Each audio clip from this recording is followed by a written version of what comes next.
And we are joined now by Cory Churko, who grew up in Moose Jaw and for the past 20-some years, I guess, has played guitar for a number of artists, including Shania Twain. And Cory, you're just on a break from that tour now, getting ready to head across the pond, I guess, for the second half of the tour. So how's that been going? What's life like when you get to work with Shania Twain every day?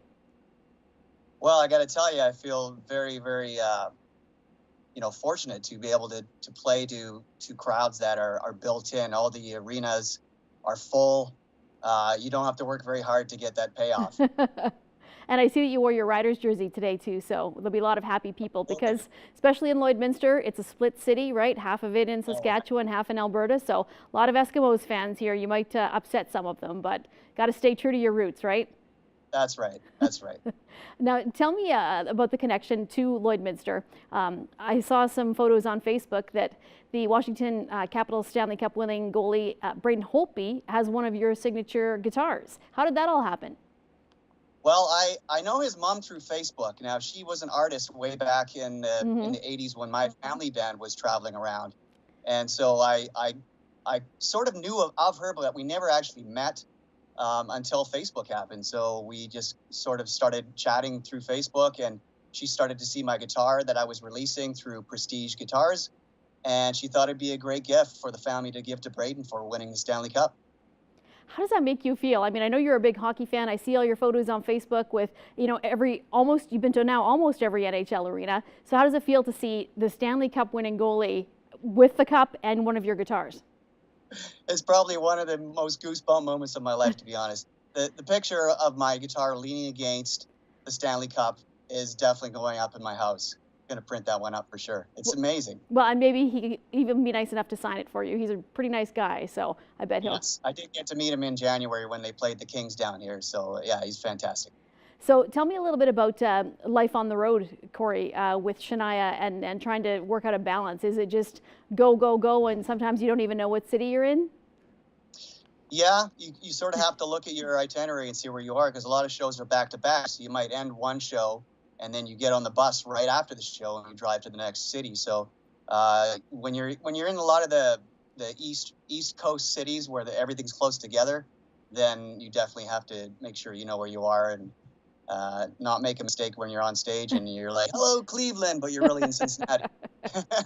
Is it like work for you, though? I mean, a lot of people would be envious. Obviously, it's very hard work to, get out and to get to the level that you're at. But is it still more fun than work most times? I never take it for granted. The guys that really work are the crew, the guys that put up the show every day.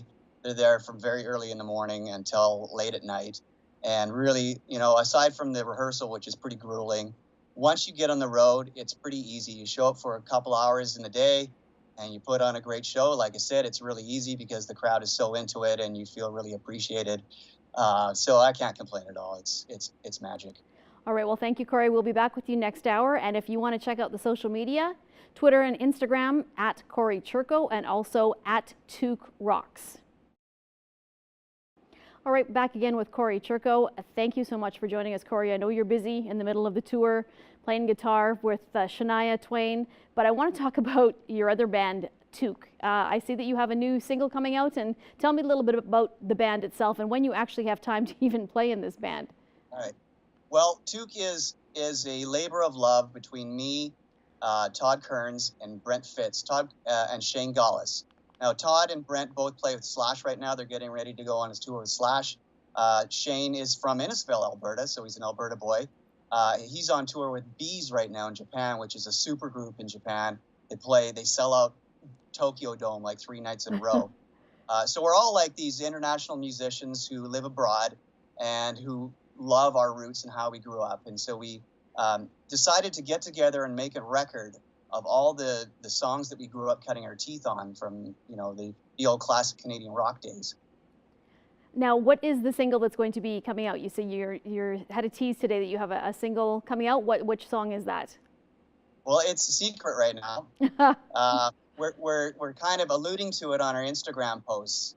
If you look at them, you'll probably in the next few days you'll get to know what the song is. But it is a song that everybody knows around the world, not just Canadians. I saw that you had Jeff Neal step in and play Jeff Neal from Streetheart, and Streetheart is, obviously Canadian classic band. I think everybody knows them. Is it still kind of fun and almost awe-inspiring for you to play with the guys that you listened to growing up and have them know who you are and chat back and forth with you?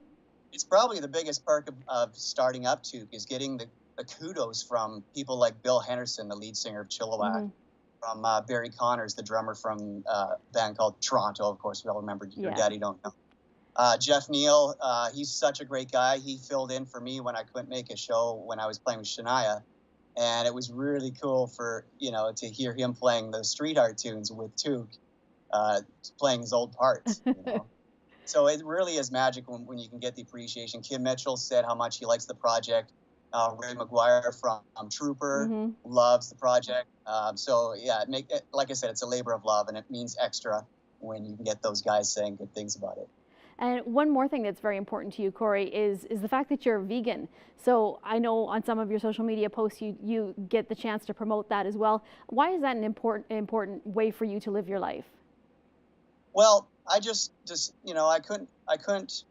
It's so easy in 2018 to not eat meat, to not drink dairy, and when there's so much suffering that goes on in that industry, I couldn't justify taste for murder or death, or whatever you want to call it. Right. It's killing animals that don't want to be killed, and I just in my own life I wanted to show a little compassion, and it really is easy to be vegan, and you can just get the fake meats if you want, or you don't have to eat the fake meats at all. There's no reason to ever think you're going to not have enough protein in your diet. Right.